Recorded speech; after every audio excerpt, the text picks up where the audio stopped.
Yo, what's good, everybody? It's your boy Manny, and I'm coming to you live from the Mini J Media headquarters here in Worcester, Massachusetts. And I am with Miss Noelia Chafoya, running for Worcester School Committee, District E. Thank you so much for joining me. You are our first candidate of the 2025 election cycle that's sitting with me today. So congratulations. Awesome. Thank you. Thank you for having me. Oh, thank you. No, I appreciate it. It's a pleasure to have you here. And one of the things that I want to highlight is I actually met you in person for the first time in the community, which is a very important and a pivotal quality, I think, of anybody who is a candidate for any office, whether it's in local politics or even on the national political spectrum.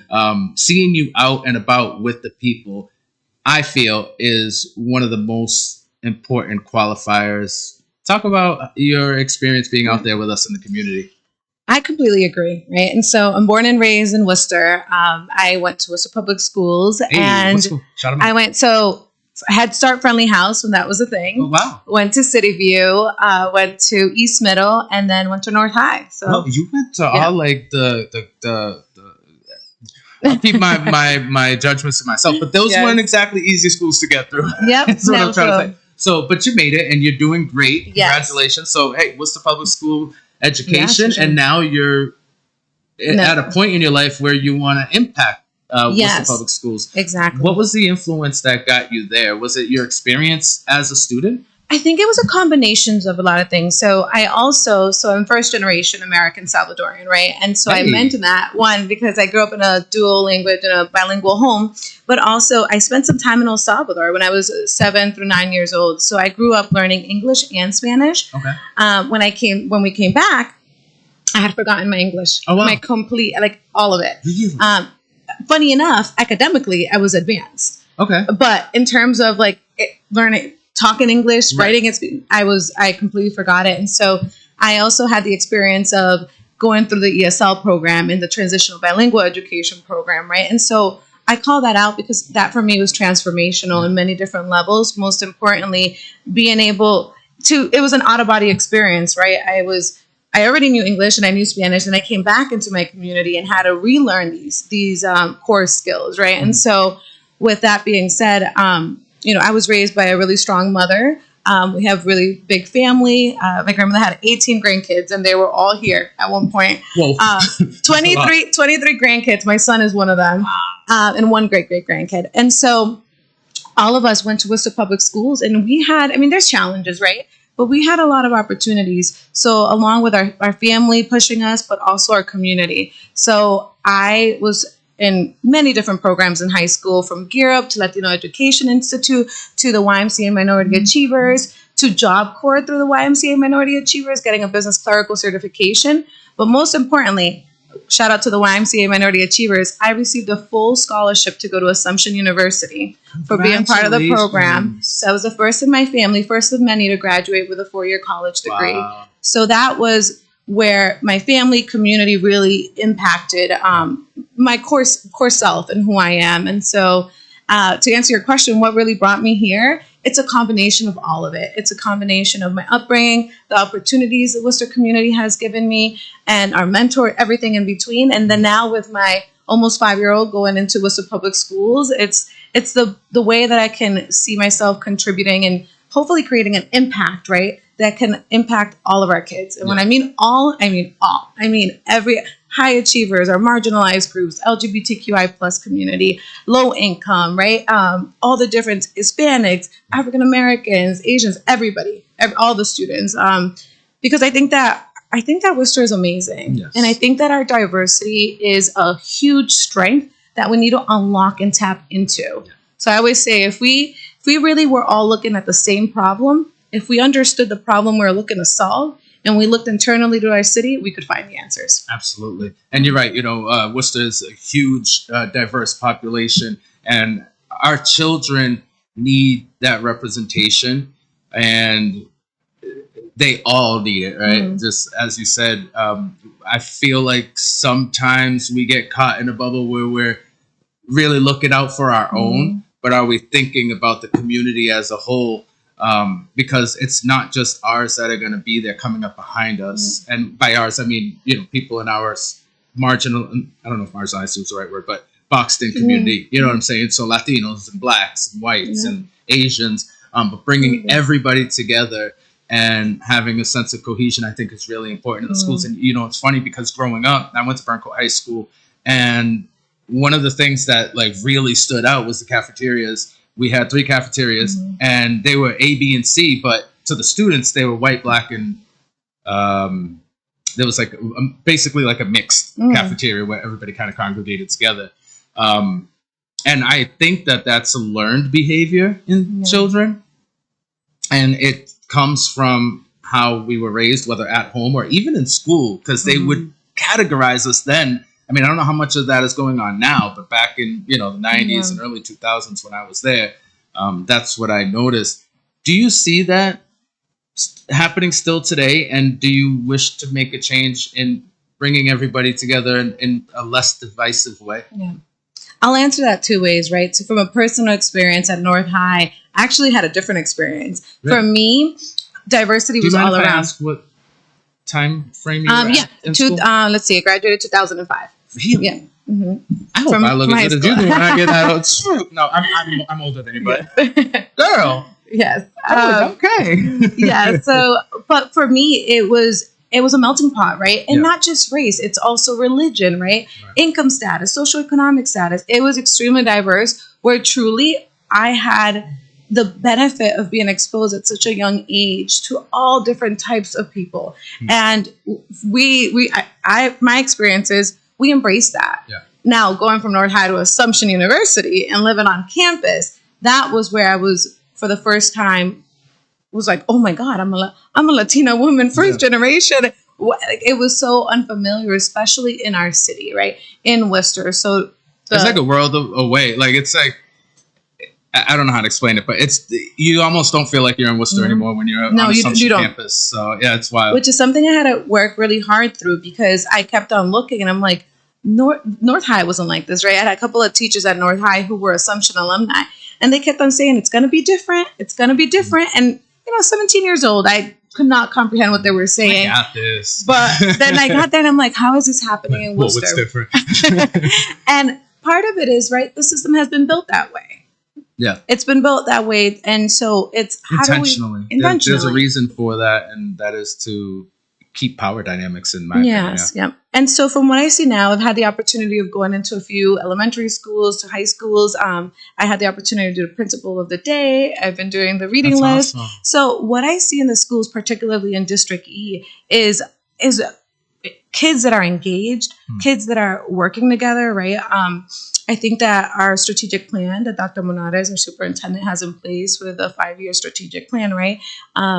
I think it's really instrumental. Yeah. And I think that it's helping our schools. But most importantly, I look at the staff, right? And I look at the administration. Are they getting the support that they need? Is there channels, is there avenue where they can strengthen their skills and upskill, right? To help support the children. Because representation does matter. Right. And we might want it in different areas, but for whether it's resource, funding, availability of candidates, right? It might be difficult. And so I'm not seeing it, but when I talk to parents and I'm talking to the community, right, they raise concerns that you might not see if you're looking just from the inside in. Right. If it doesn't affect you directly. Exactly. Yeah. It's interesting that you bring up the point of staff and educators needing support.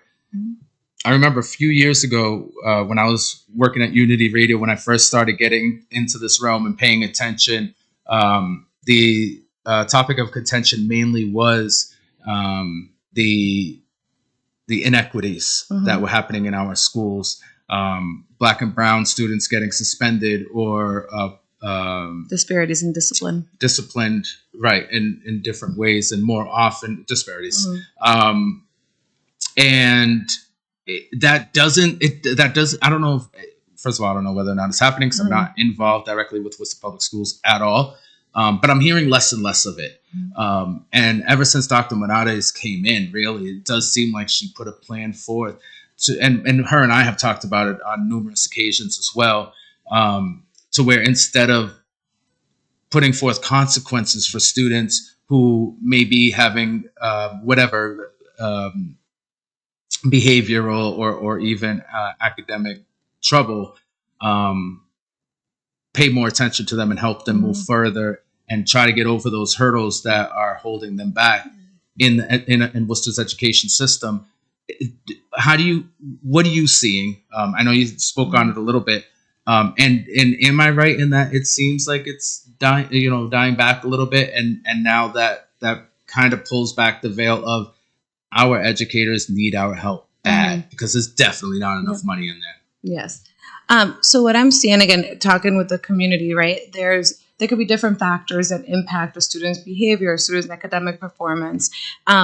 So what I've been seeing lately is folks getting down to the root cause, right? I don't know about you, but if I haven't eaten before I go into school or before I go into work, hello. Yeah, I mean, so it's getting down to which for that you need staff, right? You need people, right. You need availability. We need to keep our ratios the way that they are, right? And there's ebbs and flows there too. So in regards to the progress, I do believe there's been progress, and I think there's great work also being done. But we have to continue in a motion, right? And for me, one of my priorities is looking at something with an unbiased lens, right? We all have biases. We all have stereotypes.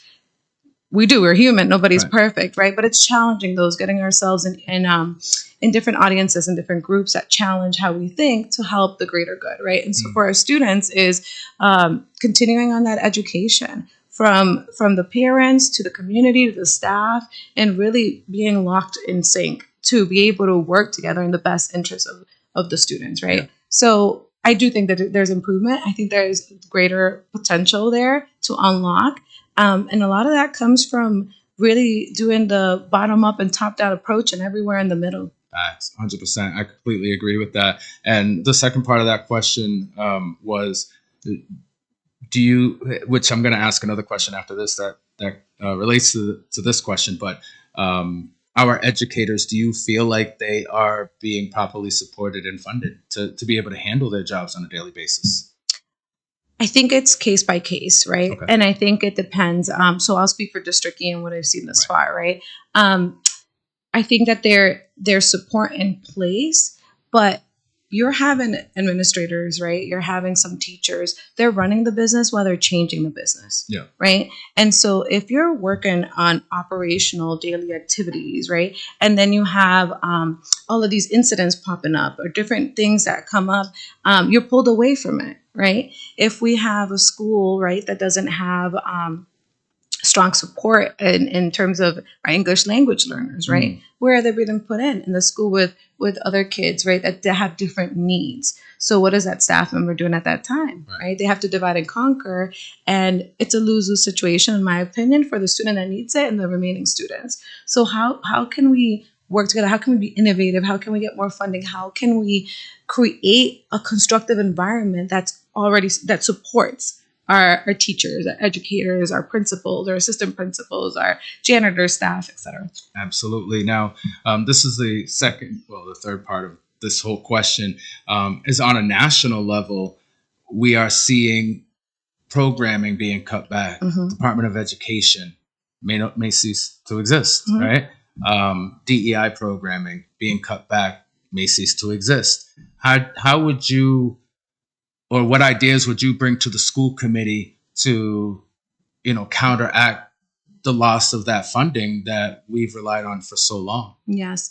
Well, I think it's important for us to educate ourselves in the funding for our Worcester Public Schools, right? And there's federal, there's state, and there's local. So the majority of the percentage is in local and state, right? Not saying that there isn't going to be an impact. There sure will be. Well, I mean, a lot of funding from the state, I imagine, comes from federal dollars. Yep. And it's up, and that's holding our elected officials, right, to be able to advocate, and that's a whole different realm. But as it pertains to how we can look at it and how we can ensure that our funding is going appropriately to where it's needed, right?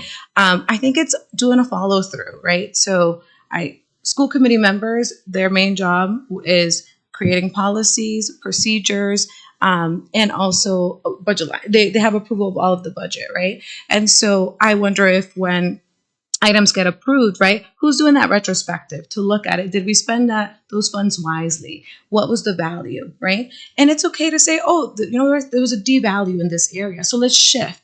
Let's move, right? But we have to be reflective, and you have to have a process in place to have that retrospective, right? And be reflective to ensure that the funds were used appropriately, or maybe they weren't. Yeah. And I think we need to start looking at what the schools need individually versus holistically, right?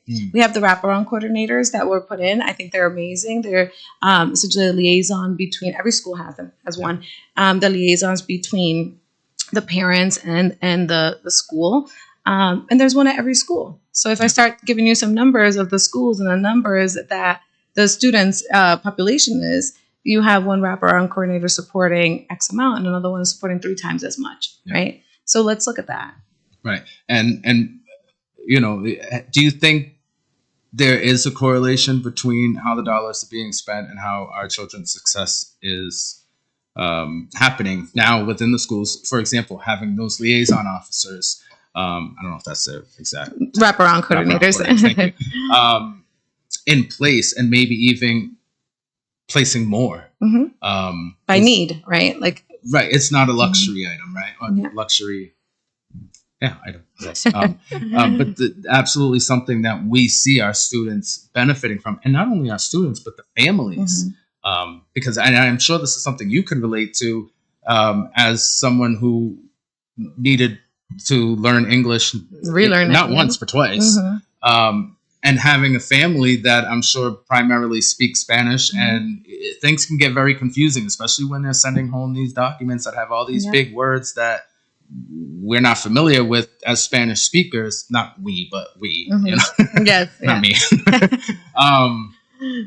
And so I've noticed a lot of failures within the Latino community specifically, and I'm sure other communities that aren't English primary speakers. Where the parents get these letters, or they even get these phone calls, and they're like, well, what do you want me to do? Like, my kid knows more than me, right? At certain points, these liaison coordinators, wraparound coordinators, are there for that, to help. The point of contact for the families to bridge that gap. Yep. Right. So that it's not just left. Listen, I'm going to be real with you. One time I got suspended and I brought my little suspension letter home. And on my way home, because I lived in the valley, and on your way home from the bus stop, there's dumpsters all over the place. And so guess where that letter went? Right in the dumpster. Mother never ever knew. She knows now, but she didn't know then that I was even suspended. I figured out how to do what I had to do. But the point is, there was never any contact to my parent, which was a failure in the system. Wouldn't you agree? Yes, I would agree. Back when I was in school, the communication, right? And you have engaged parents. You have parents who want to be engaged. And you have parents that are worried on providing safety and security for their kids, right? I've talked to some parents who are working 3 jobs. Right. So they want to be there. They don't have the bandwidth. So I think it's meeting the parents where they are. Right. And I think that most recently there's a Parent Square app that was launched. I don't know. I'll ask you a question. Yes. How many languages do you think are spoken within our Worcester Public School families? Lot. I actually know. I don't know this answer, but I kind of know this answer because I know Dr. Monada says it all the time. I want to say it's like 76, 72 around there. There's some moving data, but I read the other day about 94. Oh. And then I read somewhere else 113, but that many. But even over 70 is a lot. It's a lot, right? Yeah. It's a lot. And so... And it's even a lot for the schools to handle. Like, how do you translate something into 70 different languages? Yep, exactly. But Parent Square, they do have... they've made available a lot more other languages, and they translate them too. And it's a two-way street. So parents can write and the school can write. So I think that there's activities, there's things that have been implemented to help that gap, but it's still, again, increasing our community engagement, right? Whether it's a parent, whether it's not. I always think when I'm in the community, like, how would I talk to myself before having a child, right? To get me to ignite that passion and that involvement and activate that really active participation. All right. Excellent. Well, we're going to talk about that and so much more in just a few moments, because first we got to take some time to thank our amazing special. We appreciate you so much. Sponsors. Go ahead, my man. Mr. Munchies, take it away.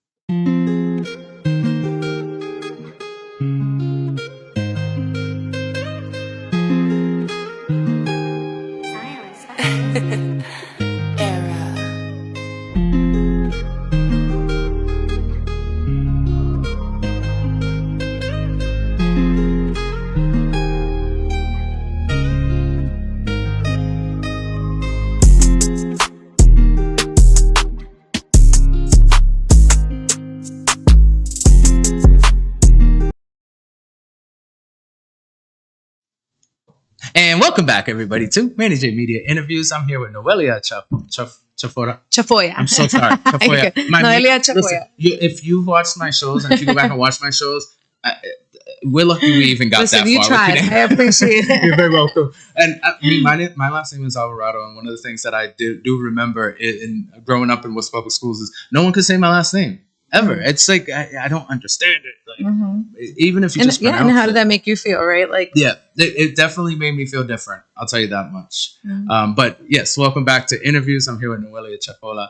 I did it again. That's okay. It's because I'm talking junk about people that can't say my last name. Anyway, it humbles you. It humbles us. It sure does. Running for what's the school committee? District E. What is District E? Can we jump back in and talk about that, because there's probably a lot of people watching saying they keep saying District E, but what is it and why do I care? You know what? Let's take it even a step back, right? Let's do it. Specifically because this is the second election year that we have the new districts, right? So prior to this, we had North, South, East, and West. That's what it was when we were in school. And they did a redistricting charter, which now added 2 additional districts. So we went to District A, B, C, D, E, and F. So what that allowed is for you to be from that district in order to run. So you have the 6 seats per district and then 2 member-at-large seats. Okay. Previously, it was all member-at-large seats, right? And so, the districts are really interesting. They're different than our city council districts, right? And then we have our ward and our precincts. So for District E, it's a rather large district. Think about just the bottom of Worcester. We're talking about Broad Meadow. Now I'm doing Broadwood Meadow. Quinsigamon Village, Campus College Hill, Hayden Park, Webster Square, all the way up to the airport, Mill Street. And so it's a really large district with a lot of different needs, a lot of different communities, right? And so, that's what it is right now. A lot of the different demographics. Too, because, you got from the poorest of the poor to some, up by the airport, there are some wealthy houses up there. I'm not judging, I'm just saying they're nice houses. So that's the area that you are running to serve. Yes. And, I'm curious as to why you're running and what you think you could bring to the table differently than you've seen in past school committees. No one in particular, just what you can bring that would be better. So why I'm running? I'm running because I'm a daughter of Worcester, right? And Worcester Public Schools, I mentioned this early on, how much Worcester has given me and my family. And so being a product of Worcester Public Schools, and then again correlating it to my almost 5-year-old, and looking at like what school who he should go to, what do I want in the school, what are the core values, aside from academic excellence, what do I want for my child, right? I started bringing up all of these questions, and so I took a deep analysis into like my upbringing, right? And like I said, I had a really great experience. And when I started talking to other parents with kids, when I started talking to other students, some of the students weren't feeling that way. And so I was very much in community in high school and college, post-college, and then through my professional job as a management consultant for an employee-owned company, shout out System Evolutions, Inc. We're out of Boston, but we have a local mentality in terms of we partner with our local communities, which is important. And so getting back to why, it's because I'm seeing a problem, right? I'm seeing a problem with some of our schools, the students, the gaps that they're in place, right? We have, like you said, a lot of factors with our students. We have our students with special needs, right? Special education needs with disabilities, etc. So it's really about, for me, looking at the holistic student, right? The scholar, and being able to make changes that address them, that make them feel seen, heard, and validated. What are some of those specific changes you plan, if you were elected to school committee, that you would work on in, say, your first couple months? I want to increase after school programs and summer programs. Very much needed. I also want to expand the opportunities for real internships for our students. We need to tap into the companies here. We have 12 colleges in Worcester, and really provide opportunities that give our students real life core skills, right? Critical thinking, problem solving, communication skills. Those are 3 skills that are tested over time, especially in the uncertain times that we have now, right? And then the safety of our students, safety and inclusion, fighting bullying. Bullying is at an all-time high right now, right? So let's get in there. Let's look at the root causes. Let's help our students. And so those are the ideas that I've had from talking to the community. But as I continue to talk to folks, right, I continue to gather inputs, because I am a firm believer that our elected officials are a conduit to their constituents. They should be representing all of their constituents, right? Yeah. Which means that our community needs to get bigger involvement and be front and center, right? So. Yeah, no, absolutely. And so one of the other things I've seen on the school committee, the newest school committee, I'm going to say, is it seems like there's a sense of division. It seems like, I mean, I'm just bring it up.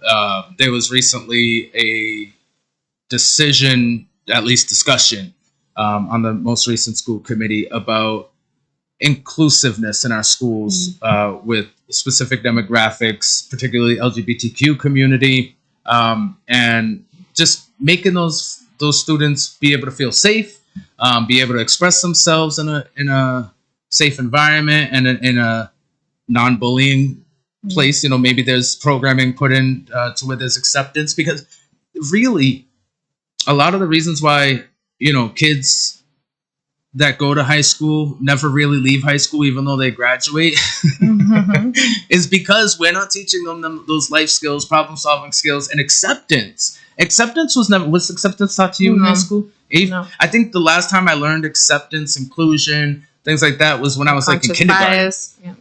Yeah. And they told us, treat people how you want to be treated. And then we went to high school and threw that out the window. I guess my question behind that would be, what do you think how do you think the school committee could come together more for things like life experience training, acceptance, things like that? Because right now they just seem to be pretty divided. Yeah, that's a loaded question. I'm sorry, that's a lot. But from an outsider in, right? Because right now I'm in my campaign, talking to community. I'm been observing for the last probably a year or so of the dynamics. I think what's most importantly is to be humble, have vulnerability, and work on being constructive. You and I might not agree on everything, right? No, not even might. We're not going to agree. Yeah, no, we're not going to. And Absolutely. That's okay, right? Let's agree to disagree respectfully. And in this particular example with the school committee, let's put the students number one. That means working across political lines, across personal agendas, and let's focus on the student. Let's truly do that, right? In a constructive manner, right? So I said this analogy the other day. I'm like, I look at the school committee as the parents of the Worcester Public Schools. Yeah. And I look at the community as the children, right?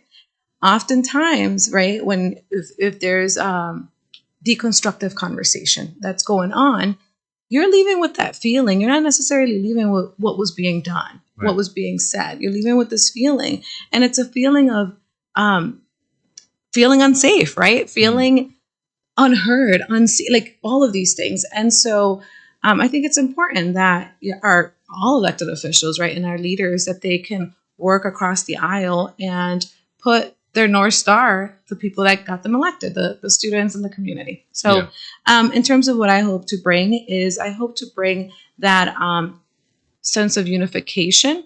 And it's not just going to be me, right? It's going to take everybody.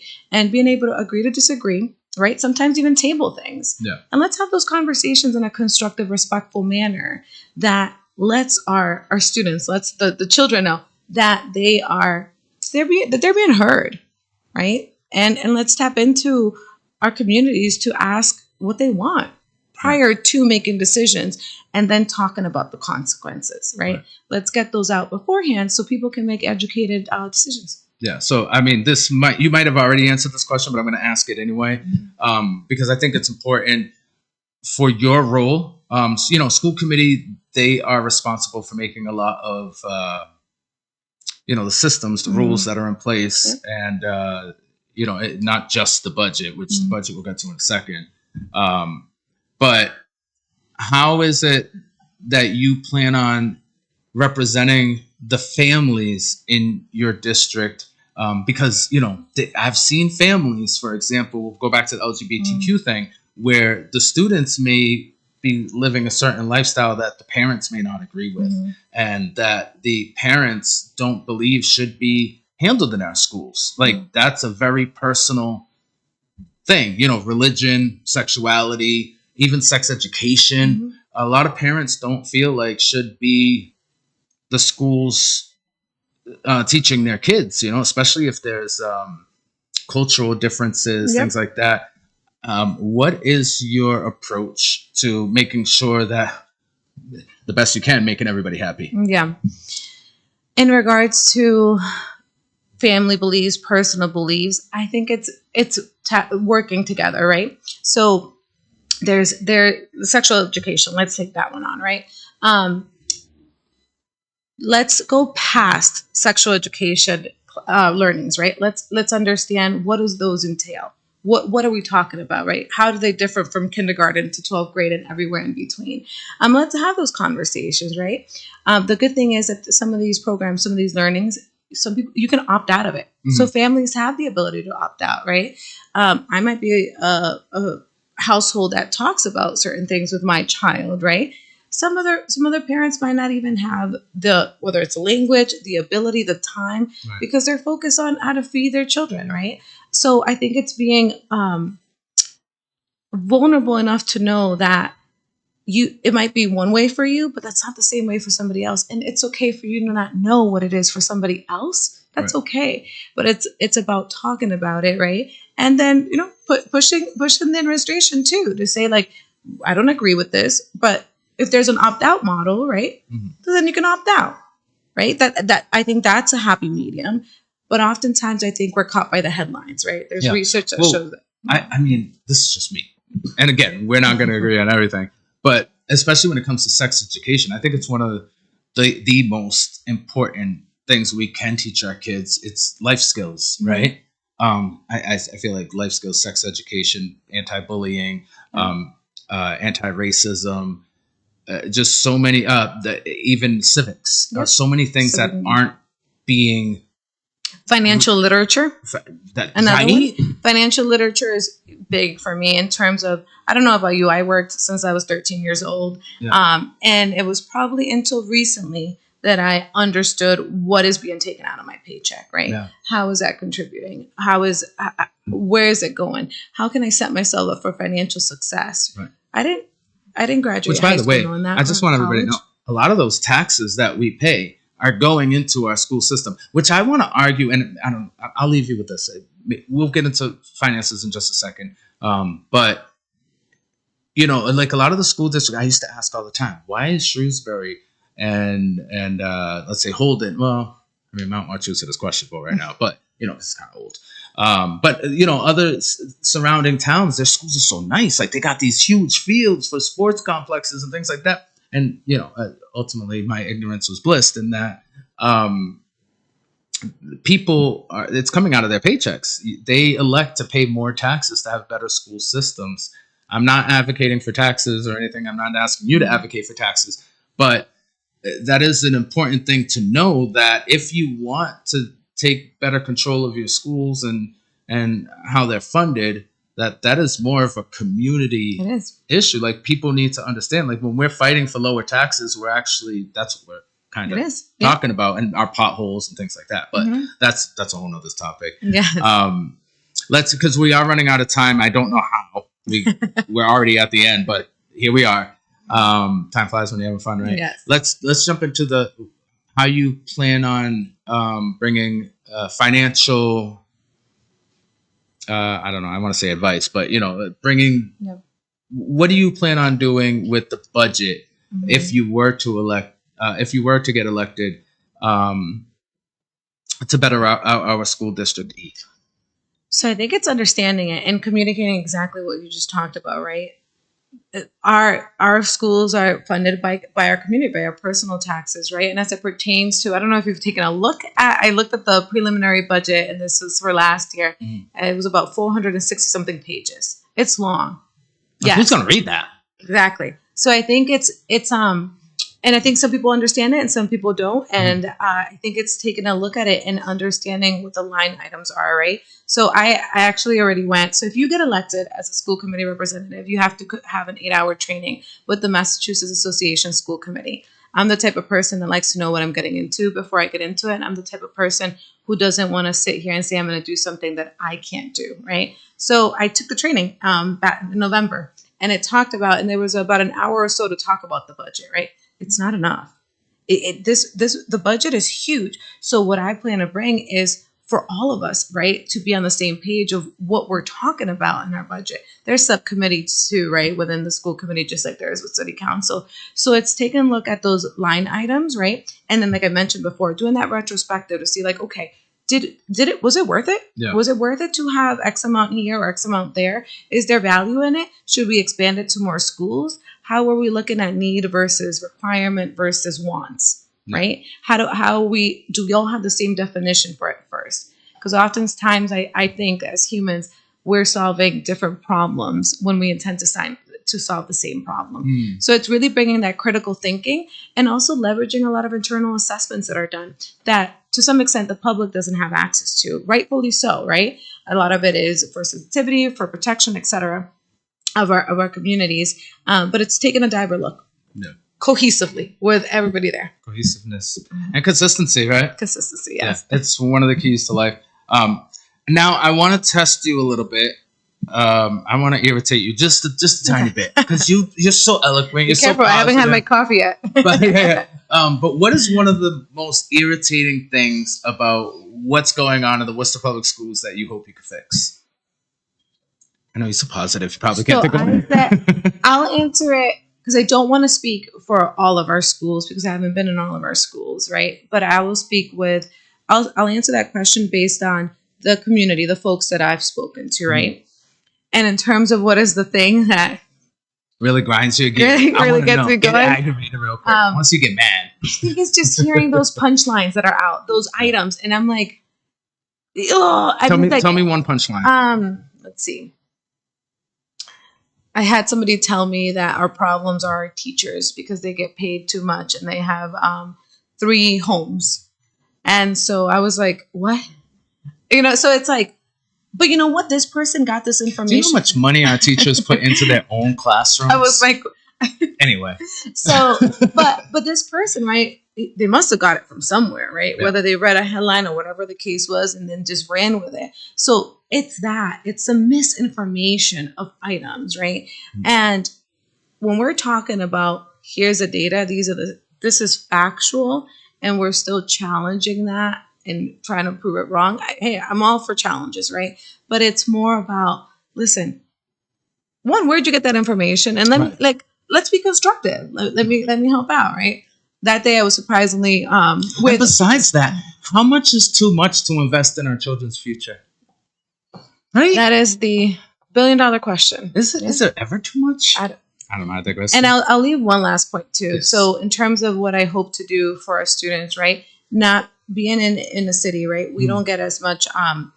Kids get I read a report, about 6,000 hours less in urban cities, right, than they do in suburban in terms of exposure, academic opportunities, project-based opportunity, internship opportunities. 6,000 hours, right? I noticed we're only giving our students what's required of us, which brings us right back to where we were in the beginning, after-school programs. Mm-hmm.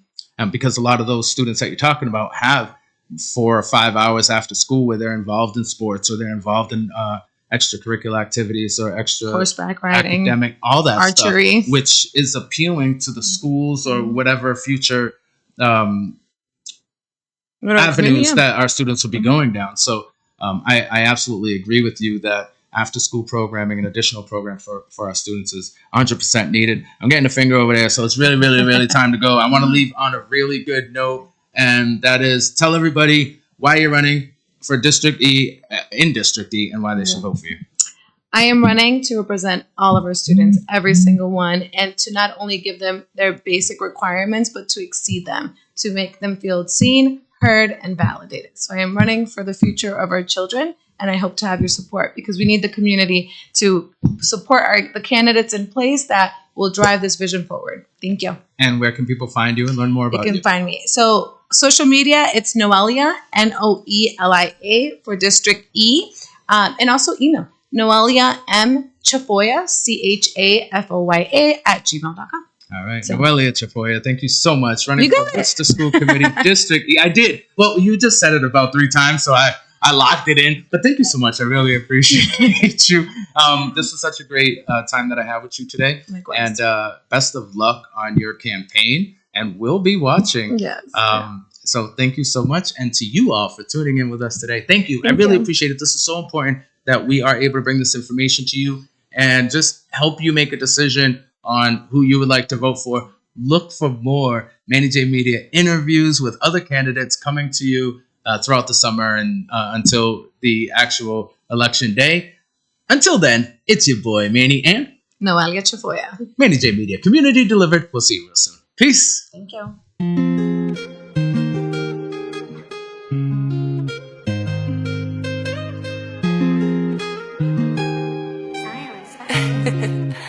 Era.